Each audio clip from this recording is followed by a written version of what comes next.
ஒவ்வொரு குழந்தையும் ஒவ்வொரு கண்டிஷன்ல இருக்கக்கூடிய குழந்தை. ஒவ்வொரு குழந்தைக்கும் ஒவ்வொரு விதமான எஜுகேஷன் தேவைப்படும், ஒவ்வொரு விதமான ஸ்கில் இருக்கும். அந்த ஸ்கில்லை வந்து நம்ம டெவலப் பண்ணணும்.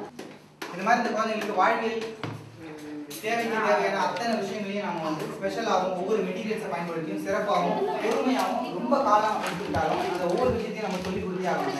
இது இப்படி சொல்லிக் கொடுத்த மூலமா என்ன ஆகும்னு சொன்னீங்கன்னா, அந்த குழந்தைகள் வந்து தனிப்பட்ட முறையிலே தன்னுடைய தேவைகளை நிறைவேற்றிக்கிறதுக்கும் தன்னுடைய வாழ்க்கையில் யாருடைய துணையும் இல்லாமல் தன்னிச்சையாக வாழ்றதுக்கும் இந்த எஜுகேஷன் வந்து ரொம்ப ரொம்ப பயனுள்ளதாக இருக்கும். ஒரு 40 குழந்தைக்கு ஒரு டீச்சர் இருப்பாங்க. இங்கே பார்த்தீங்கன்னா ஒவ்வொரு குழந்தையும் ஒவ்வொரு கண்டிஷனில் இருக்கிறதுனால ஒரு 4-5 குழந்தைக்கு ஒரு டீச்சர்னு சொல்லிட்டு நான் இவங்க அவங்க எல்லாரும் சேர்ந்து இந்த குழந்தைங்களுக்கு என்னென்ன தேவை எல்லாத்தையும் எங்களால் முடிஞ்ச வரைக்கும் செஞ்சுட்டு இருக்கோங்க. அவங்க மறந்துடுவாங்க. அப்படி மறக்காம தொடர்ந்து இருக்கணும்னா அவங்களுக்கு ஒரு குறிப்பிட்ட ஸ்டேஜ் வரைக்கும் ஒரு 10 வயசு வரைக்கும் 20 வயசு வரைக்கும் இதை வந்து நம்ம தொடர்ந்து இந்த கல்வியை கொடுத்துட்டு இருக்கோங்க. இந்த கல்வி அப்படி கொடுக்கறதுனால என்ன ஆகும்னு கேட்டிங்கன்னா, அவங்க யாரையும் சார்ந்து இருக்காம அவங்களையே நம்பி வாழ்றதுக்கு ரொம்ப பயனுள்ளதாக இருக்குங்க. அதுதான் எங்களுடைய நோக்கம். அதை கொடுக்கறதுக்காக தான் ரொம்ப முயற்சி எடுத்து இதை வந்து பண்ணிக்கிட்டு போனாங்க. இப்போ வந்து இந்த குழந்தைங்களுக்கு தெரப்பிலாம் கொடுக்குறத பார்த்தீங்க. இந்த தெரப்பிலாம் கொடுக்கும்போது பார்த்தீங்கன்னா ரொம்ப வீக்காக இருக்கக்கூடியதுக்காக தான் தெரப்பி கொடுக்குறோம். அப்போ வந்து சத்தான ஆகாரன்றது ரொம்ப முக்கியம். இப்போ வந்து சத்தான ஆகாரத்தை வந்து நிறைய பேர் உங்களை மாதிரி நிறைய இறக்க குணம் உள்ளவங்க நல்லவங்க வந்து இந்த குழந்தைங்களுக்கு தொடர்ந்து உணவு கொடுக்க உதவிட்டு இருக்காங்க. இப்போ இந்த உணவு பார்த்தீங்கன்னா இந்த குழந்தைங்க எல்லாராலையும் சாப்பிட முடியாது, நல்ல சாப்பாடு சாப்பிடவே முடியாது.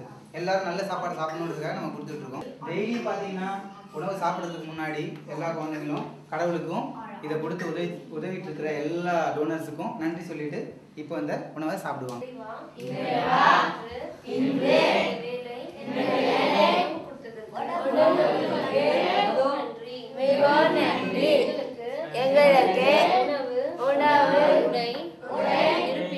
இருப்பிடம் கொடுத்து உதவி கொண்டிருக்கும்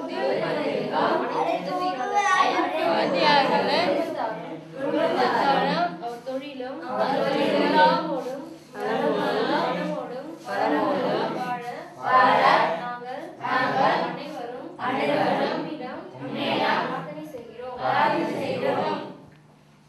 இப்ப சாப்பிடலாம். எல்லாரும் சாப்பிடுங்க, எல்லாரும் சாப்பிடுங்க.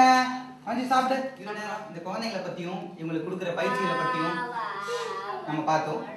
இந்த குழந்தைங்களுக்கு உதவணும் அப்படின்னு நினைக்கிறவங்க, இல்லை எங்களோட சேவையில் பங்கெடுத்துக்கணும் அப்படின்னு நினைக்கிறவங்க தாராளமாக எங்களை அணுகலாம். அதை நாங்கள் வரவேற்கிறோம். இவ்வளோ நேரம் இந்த குழந்தைங்களை பற்றியும் இவங்களுக்கு கொடுக்குற பயிற்சியை பற்றியும் நாங்கள் சொன்ன விஷயங்களை பொறுமையாக கேட்டவங்க எல்லாருக்கும் ரொம்ப நன்றி. வணக்கம்.